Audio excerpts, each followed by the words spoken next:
Hello प्यारे दोस्तों, अगर आप लोग दोस्तों यूपीएससी 2026 में अपने सिलेक्शन का सपना देख रहे हैं, तो मेरा मूल विधि और संविधान का ये वीडियो आप लोगों के लिए ही होने वाला है। दोस्तों, मैं आपका स्वागत करता हूं आप सबका आपके अपने परिवार रामसन एसएससी क्लासेज में। दोस्तों, मैं यूपीएससी 2026 को देखते हुए मूल विधि और संविधान के प्रैक्टिस क्लास का जो वीडियो है वो पर डे लेके आया करता हूँ। तो चलिए दोस्तों, बिना देरी के शुरू करते हैं आज का अपना वीडियो। कह रहा है क्वेश्चन नंबर फर्स्ट, कह रहा है नीति निर्देशक सिद्धांतों को उस क्रम में व्यवस्थित करें जिस क्रम में वे संविधान में सूचीबद्ध है। क्या नीति निर्देशक सिद्धांतों को दोस्तों हमारी जो कॉन्स्टिट्यूशन संविधान है, संविधान के भाग 4 में आर्टिकल नंबर 36 से लेकर 51 के बीच में बताया गया है। नंबर 1 में हमसे कह रहा है कि राज्य द्वारा लोगों के कल्याण को बढ़ावा देने के सामाजिक क्रम को सुरक्षित रखना। ये दोस्तों हमको आर्टिकल नंबर 36 में बताया गया है। इसमें कि राज्य द्वारा लोगों के कल्याण को बढ़ावा देने के सामाजिक क्रम को सुरक्षित रखना, ये आर्टिकल नंबर 36 में। फिर कह रहा है नंबर 2 में दोस्तों सामान्य न्याय और मुफ्त कानूनी सहायता। ये दोस्तों हमको आर्टिकल नंबर 39A में बताया गया है। किसमें बताया गया है? आर्टिकल नंबर 39A में क्या बताया गया है कि सामान्य न्याय और मुफ्त कानूनी सहायता प्रदान करना ये राज्य का कर्तव्य होगा। तो ये आर्टिकल नंबर 39 में बताया गया है। नंबर 3 में कह रहा है ग्राम पंचायतों को संगठित करना। ये दोस्तों हमको आर्टिकल नंबर 40 में बताया गया है। इसमें आर्टिकल नंबर 40 में बताया गया है ग्राम पंचायतों के संगठन के बारे में। आर्टिकल नंबर 39A में हमें बताया गया है सामान्य न्याय और मुफ्त कानूनी सहायता के बारे में। आर्टिकल नंबर 36 में बताया गया है कि राज्य लोगों को कल्याण को बढ़ावा देने के लिए सामाजिक क्रम को सुरक्षित रखेगा। तो हमसे कहा था कि संविधान में जिस प्रकार से सूचीबद्ध है उस तरह से बताइए, यानी कि हमें बताना है कि पहले आएगा नंबर 1, उसके बाद नंबर 2, उसके बाद नंबर 3। तो ऑप्शन नंबर डी 1 2 3 हम लोगों को बिल्कुल क्या हो जाएगा? राइट हो जाएगा। कौन सा? ऑप्शन नंबर डी 1 2 3 हम लोगों को बिल्कुल राइट हो जाएगा। ठीक है। नीति निर्देशक सिद्धांत संविधान के भाग 4 आर्टिकल नंबर 36 से लेकर 51 तक दिए गए हैं। ठीक है। चलिए दोस्तों, देखते हैं अपना क्वेश्चन नंबर नेक्स्ट। कह रहा है संसद अपनी संशोधन शक्ति का उपयोग संविधान के अनुच्छेद 368 के अंतर्गत मूल संरचना अथवा ढांचे को क्षतिग्रस्त, निष्प्रभावी, नष्ट, निरस्त, परिवर्तन या हेर फेर करने के लिए नहीं कर सकती। निम्न में कौन सा मामला उपरोक्त कथन से संबंधित है? तो हमें बताया गया है कि आर्टिकल जो 368 है, इसके तहत संसद संविधान में संशोधन कर सकती है। क्या कर सकती है? संविधान में संशोधन कर सकती है। तो वही हमसे कह रहा है कि संसद संविधान में संशोधन करने का अधिकार तो रखती है, लेकिन उस अधिकार के तहत वो ऐसा नहीं करेगी कि वो संशोधन करे और उससे मूल संरचना या ढांचा उसको क्षतिग्रस्त हो जाए या उसमें कुछ हेर-फेर हो जाए। तो हमसे कह रहा है बताइए कौन से मामले में ये बताया गया था? तो हमें नंबर 1 में कह रहा है इंदिरा साहनी बनाम भारत संघ, नंबर 2 में कह रहा है विशाखा बनाम राजस्थान राज्य, नंबर 3 में कह रहा है चंबकम डोरा बनाम मद्रास राज्य, नंबर डी में कह रहा है केशवानंद भारती बनाम केरल राज्य। तो दोस्तों option number D Kesavananda Bharati बनाम केरल राज्य हम लोगों को बिल्कुल राइट हो जाएगा। दोस्तों 1973 में ये मामला आया था। कब आया था? 1973 में मामला आया था। इसमें बताया गया था कि संसद संशोधन तो करेगी, लेकिन ऐसा संशोधन मूलगत ढांचे के जो सिद्धांत है इसी में दिया गया था कि उसका मूलगत ढांचा सिद्धांत जो है, मूलगत उसका जो सिद्धांत है या उसका जो ढांचा है वो उसमें परिवर्तन नहीं होना चाहिए। क्या? मूलगत मूलगत ढांचे का सिद्धांत इसमें दिया गया था जो 1973 में आया था। मूलगत ढांचे का सिद्धांत इसमें दिया गया था, मूलगत ढांचे का सिद्धांत। और इसमें बताया गया था कि संसद संशोधन करेगी और ऐसा संशोधन उसके ढांचे को परिवर्तन नहीं करना चाहिए। तो 1973 में दोस्तों ये केशवानंद भारती बनाम केरल राज्य मामला आया था। ठीक है। अब हम आगे देख लेते हैं इंदिरा साहनी बनाम भारत संघ। ये दोस्तों 1992 में मामला आया था। इसको मंडल आयोग मामला भी जानते हैं। इसमें आरक्षण की बात की गई थी कि ओबीसी को 27% आरक्षण दिया जाएगा। कितना? ओबीसी को 27% आरक्षण दिया जाएगा और आरक्षण की सीमा 50% से ज्यादा नहीं होगी। विशाखा बनाम राजस्थान राज्य, ये दोस्तों 1997 में मामला आया था। कब आया था? 1997 में मामला आया था। कार्यस्थल में यौन उत्पीड़न से संबंधित महिलाओं के लिए इसमें बताया गया था। किसमें? विशाखा बनाम राजस्थान राज्य में।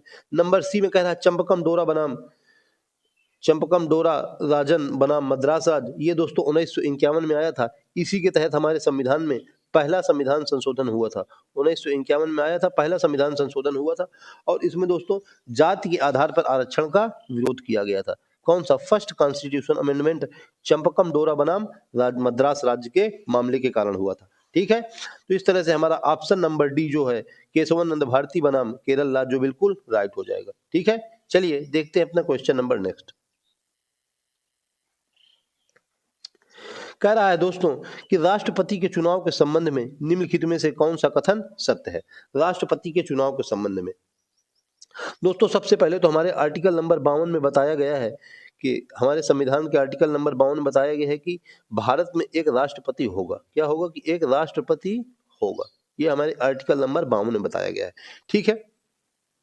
आर्टिकल नंबर 54 में बताया गया है कि राष्ट्रपति को कौन कौन चयन कर सकता है, यानी कि उसकी चयन की प्रक्रिया के बारे में बताया गया है। किसमें? चयन की प्रक्रिया के बारे में आर्टिकल नंबर 54 में बताया गया है। ठीक है ना। आर्टिकल नंबर 56 में दोस्तों पद की अवधि के बारे में बताया गया है कि कितने दिन तक राष्ट्रपति अपने पद पर रहेगा। पद की अवधि के बारे में आर्टिकल नंबर 56 में बताया गया है। ठीक है ना दोस्तों। चलिए तो अब हम देख लेते हैं हमारे कौन कौन से नंबर क्या क्या कह रहे हैं। नंबर ए में हमसे नंबर 1 कह रहा है कि अगर राष्ट्रपति का चयन करने वाली पीठ यानी कि कॉलेजियम में उल्लेखनीय रिक्तियां हों तो राष्ट्रपति के रूप में किसी व्यक्ति के चुनाव पर सवाल उठाया जा सकता है। तो नंबर 1 बिल्कुल सही कह रहा है। क्या कह रहा है? कि अगर जो हमारे संसद में सदस्य होते हैं या राष्ट्रपति को जो चयन करने वाले जितने भी सदस्य हैं, अगर उनमें रिक्तियां हैं या उनकी अभी सीटें भरी हुई नहीं हैं तो राष्ट्रपति के रूप में किसी व्यक्ति के चुनाव पर सवाल उठाया जा सकता है। तो हमारा नंबर 1 बिल्कुल राइट हो जाएगा। नंबर 2 में कह रहा है कि राष्ट्रपति के पद के लिए राष्ट्रपति के पद के लिए नामांकित व्यक्ति को अपना नाम मतदान पर दर्ज करने के लिए 50 मतदाता प्रस्तावक के रूप में और 50 मतदाता समर्थक के रूप में चाहिए होते हैं। तो ये नंबर बी भी हमारा बिल्कुल सही हो जाएगा। क्या दोस्तों? आर्टिकल नंबर 58 में राष्ट्रपति की योग्यता के बारे में बताया गया है और इसमें बताया गया है कि राष्ट्रपति के पद के लिए 50 मतदाता प्रस्तावक के रूप में और 50 मतदाता समर्थक के रूप में होने चाहिए। तो इस तरह से दोस्तों एक नंबर और 2 नंबर हमारे दोनों सही हो जाएंगे। तो ऑप्शन नंबर ए व बी दोनों हम लोगों को बिल्कुल राइट हो जाएगा। ठीक है। आर्टिकल नंबर 58 में दोस्तों राष्ट्रपति की योग्यता के बारे में बताया गया है। आर्टिकल नंबर 52 में बताया गया है कि भारत का एक राष्ट्रपति होगा। आर्टिकल नंबर 54 में उसे चयन करने वाली प्रक्रिया के बारे में बताया गया है। आर्टिकल नंबर 56 में राष्ट्रपति के पद की अवधि के बारे में बताया गया। और दोस्तों हम सबको पता है कि राष्ट्रपति का चुनाव एकल संक्रमणी मत पद्धति के माध्यम से होता है। आर्टिकल नंबर 55(3) में बताया गया है एकल संक्रमणी मत पद्धति के बारे में। ठीक है। चलिए दोस्तों देखते हैं अपना क्वेश्चन नंबर 4। कह रहा है केंद्र और राज्य के बीच प्रशासनिक संबंधों के बारे में निम्न में कौन सा कथन सही है। क्या केंद्र और राज्य के बीच प्रशासनिक संबंधों के बारे में? तो दोस्तों आर्टिकल नंबर 256 से लेके 263 के बीच में केंद्र और राज्य के प्रशासनिक संबंधों के बारे में बताया गया है। किसने? आर्टिकल नंबर 256 से लेकर आर्टिकल नंबर 263 के बीच में केंद्र और राज्य के प्रशासनिक संबंध के बारे में बताया गया है। अब हम देखते हैं कि हमारे पॉइंट क्या कह रहे हैं। नंबर 1 पॉइंट कह रहा है अनुच्छेद 256 आर्टिकल 256 यह बताता है कि प्रत्येक राज्य की कार्यकारी शक्ति का प्रयोग इस प्रकार किया जाएगा कि संसद द्वारा बनाए गए नियमों का अनुपालन सुनिश्चित हो। राज्य की कार्यकारी शक्ति यानी कि जो राज्य के मुख्यमंत्री होते हैं और जो कार्यकारी शक्ति होती है यानी कि राज्यपाल होते हैं वगैरह वगैरह, तो क्या कि संसद द्वारा जो बनाए गए नियम है उनका अनुपालन सुनिश्चित हो, ऐसे ही शक्ति का वो प्रयोग करेंगे। ऐसे नहीं करेंगे कि शक्ति के प्रयोग करने में संसद जो नियम बनाए हैं उनका खंडन करने लगे। ठीक है। नंबर 2 में कह रहा है आर्टिकल नंबर कह रहा है कि 257 में यह प्रावधान है कि प्रत्येक राज्य की कार्यकारी शक्ति का प्रयोग इस प्रकार किया जाएगा कि वह संघ की कार्यकारी शक्ति के अमल में बाधा या प्रतिकूल प्रभाव न डाले। तो 256 में बताया गया है कि कार्यकारी शक्ति अपनी शक्ति का प्रयोग इस प्रकार करेगा कि संघ के द्वारा जो बनाए गए नियम है उनका अनुपालन सुनिश्चित हो। 257 में बताया गया है कि प्रत्येक राज्य की जो कार्यकारी शक्ति है वो इस प्रकार से प्रयोग की गई कि संघ की कार्यकारी शक्ति के अमल में बाधा या प्रतिकूल प्रभाव न डाले। तो इस तरह से दोस्तों ऑप्शन नंबर ए व बी हम लोगों को बिल्कुल राइट हो जाएगा। ठीक है ना। तो केंद्र और राज्य के बीच प्रशासनिक संबंध के बारे में आर्टिकल नंबर 256 से लेकर 263 के बारे में बताया गया है। ठीक है दोस्तों। 312 आर्टिकल नंबर 312 में अखिल भारतीय सेवाओं के बारे में बताया गया है। इसके बारे में अखिल भारतीय सेवाओं के बारे में बताया गया है। अखिल भारतीय सेवा के बारे में आर्टिकल नंबर 312 में बताया गया है और आर्टिकल नंबर 263 में अंतर्राज्यीय परिषद के बारे में बताया गया है। इसके बारे में अंतर्राज्यीय परिषद के बारे में बताया गया है। ठीक है। तो चलिए दोस्तों देखते हैं अपना क्वेश्चन नंबर नेक्स्ट। कह रहा है सूचना का अधिकार अधिनियम 2005 के अंतर्गत सूचना अधिकार में निम्न में कौन सा कथन शामिल है। सूचना का अधिकार अधिनियम दोस्तों 2005 में आया था जो कि 12 अक्टूबर 2005 से पूरे भारत में लागू हो गया था। ठीक है, तो हमसे कह रहा है बताइए कि कौन कौन से कथन शामिल हैं। तो नंबर 1 में कह रहा है दस्तावेजों और रिकॉर्डों को निरीक्षण करना, ये दोस्तों हमारा बिल्कुल सही हो जाएगा। नंबर 2 में कह रहा है सामग्री के प्रमाणित नमूनों को लेने का अधिकार, यानी कि नंबर 2 भी हमारा बिल्कुल सही हो जाएगा। नंबर 3 कह रहा है प्रिंट आउट, क्या कह रहा है कि प्रिंट आउट डिस्क, ये दोस्तों डिस्क लिखा हुआ है यहाँ पे, प्रिंट आउट कामा डिस्क वीडियो कैसेट आदि के रूप में जानकारी प्राप्त करने का अधिकार, तो नंबर 3 भी हमारा सही हो जाएगा। तो इस तरह से दोस्तों हम लोगों का ऑप्शन नंबर डी 1, 2 व 3 बिल्कुल राइट हो जाएगा। कौन सा? ऑप्शन नंबर डी 1, 2 व 3 बिल्कुल राइट हो जाएगा। दोस्तों की सूचना के अधिकार अधिनियम के लिए आप लोगों को मैं 2 जानकारी दे दे रहा हूँ कि अगर हम लोग सूचना के अधिकार अधिनियम के तहत जानकारी प्राप्त करना चाहते हैं तो 30 दिनों के भीतर हमको जानकारी देनी होगी। ठीक है, कितने? 30 दिनों के भीतर। ठीक है, और अगर दोस्तों एक और बहुत ही इंपॉर्टेंट क्वेश्चन आता है दोस्तों हम लोगों में, हमसे पूछता है कि अगर हम लोग सूचना के अधिकार के अधिनियम के तहत कोई सूचना या जानकारी लेना चाहते हैं और अगर वह जानकारी जीवन या स्वतंत्रता से जुड़ी हुई है, किससे? जीवन या स्वतंत्रता से जुड़ी हुई है, तो हमको जानकारी कितने दिनों के अंदर अंदर प्राप्त होनी चाहिए? तो दोस्तों जानकारी 48 घंटे के अंदर अंदर प्राप्त होनी चाहिए। कितने? 48 घंटे के अंदर अंदर, यानी कि 2 दिन के अंदर अंदर हमको जानकारी प्राप्त होनी चाहिए। यानी कि हमारी जानकारी अगर जीवन या स्वतंत्रता से आधारित है तो 48 घंटे के अंदर अंदर हमें जानकारी प्राप्त होनी चाहिए, नहीं तो हमको 30 दिन के भीतर जानकारी प्राप्त होनी चाहिए। ठीक है, तो इस तरह से हम लोगों का ऑप्शन नंबर डी 1, 2, 3 बिल्कुल राइट हो जाएगा। ठीक है ना? चलिए दोस्तों देखते हैं आज का अपना क्वेश्चन नंबर नेक्स्ट। कह रहा है कि भारत के नियंत्रक एवं महालेखा परीक्षक की नियुक्ति करते हैं कौन? भारत के नियंत्रक एवं महालेखा परीक्षक की कह रहा है कि नियुक्ति कौन करते हैं? तो दोस्तों भारत के नियंत्रक एवं महालेखा परीक्षक के बारे में सबसे पहले हमारे संविधान के आर्टिकल नंबर 148 में बताया गया है। क्या? वो कह रहा है नंबर ऑप्शन में ए नंबर राष्ट्रपति, बी में प्रधानमंत्री, सी में विपक्ष के नेता, डी में वित्त मंत्री। तो दोस्तों ऑप्शन नंबर ए हम लोगों को बिल्कुल राइट हो जाएगा। तो राष्ट्रपति भारत के नियंत्रक एवं महालेखा परीक्षक की नियुक्ति करते हैं। ठीक है, तो दोस्तों हमारे 15वें यानी कि प्रेजेंट यानी कि वर्तमान में हमारे जो नियंत्रक एवं महालेखा परीक्षा यानी कि सीएजी, उस क्या नाम है उनका? उनका नाम है संजय मूर्ति। क्या? संजय मूर्ति। ये हमारे प्रेजेंट में अभी जो 15वें महालेखा परीक्षा है संजय। अब आप लोग हमको कमेंट में बताइए दोस्तों कि हमारे फर्स्ट सीएजी कौन थे? कौन? फर्स्ट सीएजी हमारे कौन थे? आप लोग मुझको कमेंट करके बता दीजिए। ठीक है, हमारे वर्तमान में 15वें नियंत्रक और महालेखा परीक्षक संजय मूर्ति हैं। आर्टिकल नंबर 148 में हमारे बताया गया है भारत के नियंत्रक और महालेखा परीक्षक के बारे में। राष्ट्रपति इसकी नियुक्ति करते हैं। ठीक है, 6 वर्ष या 65 वर्ष इसका कार्यकाल होता है। 6 या 65 वर्ष नियंत्रक और महालेखा परीक्षक का कार्यकाल होता है। ठीक है ना? चलिए दोस्तों देखते हैं अपने क्वेश्चन नंबर नेक्स्ट। कह रहा है निम्न में कौन सा कृत्य किसी भारतीय की नागरिकता रद्द कर सकता है? किसी भारतीय की कह रहा है कि नागरिकता रद्द कर सकता है, ऐसा कौन सा कृत्य है? नंबर 1 में कह रहा है कि नागरिक ने संविधान के प्रति निष्ठाहीनता दिखाई हो, यानी कि सही हो जाएगा दोस्तों। अगर कोई नागरिक संविधान के प्रति निष्ठाहीनता दिखाता है तो उसकी नागरिकता रद्द हो सकती है। नंबर 2 में कह रहा है कि नागरिक ने युद्ध के समय गैर कानूनी तरीके से शत्रु के साथ संपर्क साधा हो, तो नंबर 2 भी हम लोगों को राइट हो जाएगा। इस तरह से दोस्तों ए व बी ऑप्शन नंबर ए हम लोगों को बिल्कुल राइट हो जाएगा। ठीक है ना? तो दोस्तों आर्टिकल नंबर 5 से लेके 11 तक में हमारे संविधान के हमारी नागरिकता के बारे में बताया गया है। ठीक है दोस्तों, नागरिकता एक्ट 1955 के तहत हमारे भारत में एकल नागरिकता का प्रावधान है। कौन सा? नागरिकता एक्ट 1955 के तहत, नागरिकता एक्ट यानी कि नागरिकता अधिनियम 1955 के तहत हमारे भारत में एकल नागरिकता का प्रावधान है। इसका एकल नागरिकता, दोस्तों एकल नागरिकता क्या होती है? एकल नागरिकता ये होती है कि हम केवल भारत के वासी हैं। ठीक है ना? ना कि किसी राज्य के वासी हैं। कि जैसे मैं उत्तर प्रदेश में रहता हूं तो अब ऐसा नहीं कि मैं उत्तर प्रदेश का वासी हूं, ये नहीं कहूंगा, मैं ये कहूंगा कि मैं भारत का वासी हूं। ठीक है ना? तो दोस्तों आर्टिकल नंबर 5 से 11 के बारे में, 5 से 11 तक हमारे नागरिकता के बारे में बताया गया है और नागरिकता एक्ट 1955 के तहत हमारे भारत में एकल नागरिकता है। ठीक है ना? तो इस तरह से इस क्वेश्चन का ऑप्शन नंबर ए हम लोगों को बिल्कुल राइट हो जाएगा। चलिए दोस्तों देखते हैं अपने क्वेश्चन नंबर नेक्स्ट। कह रहा है कि राष्ट्रपति शासनाधीन राज्य यानी कि राज्य आपातकाल, राष्ट्रपति शासन को हम लोग राज्य आपातकाल भी कहते हैं, जो कि हमारे आर्टिकल नंबर 356 में बताया गया है। राज्य आपातकाल किसमें? आर्टिकल नंबर 356 में बताया गया है। ठीक है ना दोस्तों? तो कह रहा है कि बजट किसे प्रस्तुत किया जाता है। नंबर ए में कह रहा है राज्यपाल, नंबर बी में कह रहा है राष्ट्रपति, नंबर सी में कह रहा है लोकसभा, नंबर डी में कह रहा है राज्यसभा। दोस्तों ऑप्शन नंबर सी लोकसभा हम लोगों को बिल्कुल राइट हो जाएगा।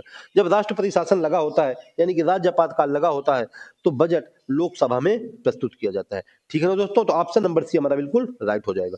आर्टिकल नंबर 352 में दोस्तों आर्टिकल नंबर 352 में राष्ट्रीय आपात के बारे में बताया गया है। किसके बारे में? राष्ट्रीय आपातकाल के बारे में बताया गया है। आर्टिकल नंबर 360 में दोस्तों वित्तीय आपात के बारे में बताया गया है। इसके बारे में वित्तीय आपातकाल के बारे में बताया गया है। ठीक है, तो देखते हैं अपने क्वेश्चन नंबर नेक्स्ट।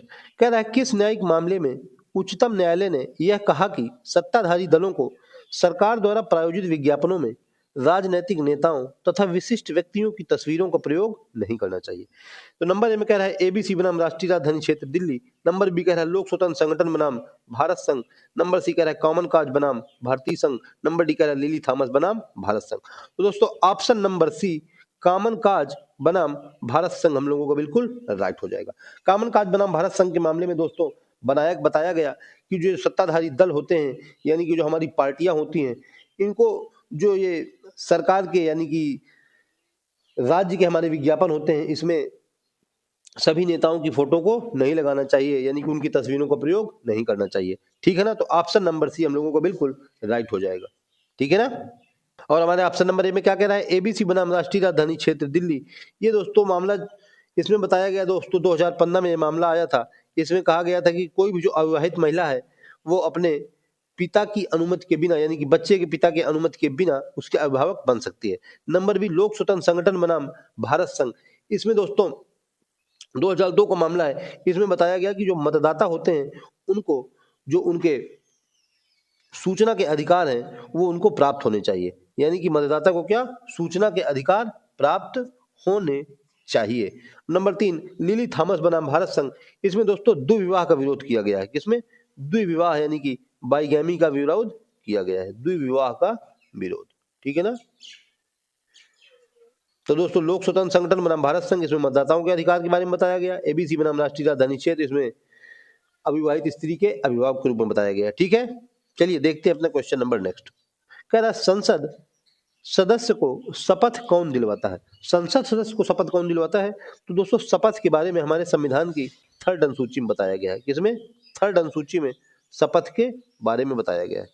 अब हमसे कह रहा है कि संसद सदस्य को शपथ ऑप्शन नंबर ए राष्ट्रपति, ऑप्शन नंबर बी उपराष्ट्रपति, ऑप्शन नंबर सी लोकसभा अध्यक्ष, ऑप्शन नंबर डी भारत के मुख्य न्यायाधीश। तो दोस्तों ऑप्शन नंबर ए राष्ट्रपति हम लोगों को बिल्कुल राइट हो जाएगा।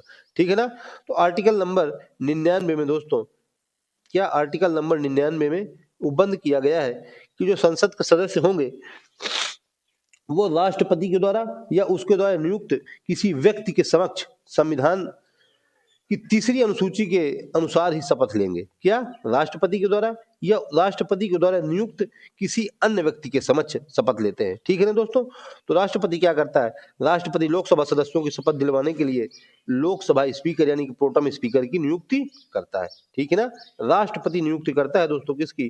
प्रोटम स्पीकर की यानी कि लोकसभा अध्यक्ष की। लेकिन शपथ कौन दिलवाता है? तो शपथ राष्ट्रपति दिलवाता है। तो ऑप्शन नंबर ए हम लोगों को बिल्कुल राइट हो जाएगा। ठीक है ना, चलिए दोस्तों देखते हैं अपना क्वेश्चन नंबर नेक्स्ट। कह रहा है राज्य की विधान परिषद को समाप्त करने का अधिकार किसके पास है? नंबर ए प्रधानमंत्री, नंबर बी कह रहा है उस राज्य की विधानसभा, नंबर सी कह रहा है संसद, नंबर डी कह रहा है राष्ट्रपति। तो दोस्तों ऑप्शन नंबर सी संसद हम लोगों को बिल्कुल राइट हो जाएगा। ठीक है ना, आर्टिकल नंबर दोस्तों 169 के तहत जो राज्य की मतलब जो हमारी संसद होती है उसको राज्य की विधान परिषद को समाप्त करने का अधिकार होता है। लेकिन दोस्तों अधिकार कैसे होता है कि जिस राज्य की विधान परिषद को हम समाप्त करना चाह रहे हैं उस राज्य की विधानसभा जो उससे मतलब संबंधित विधानसभा है उसमें विशेष बहुमत से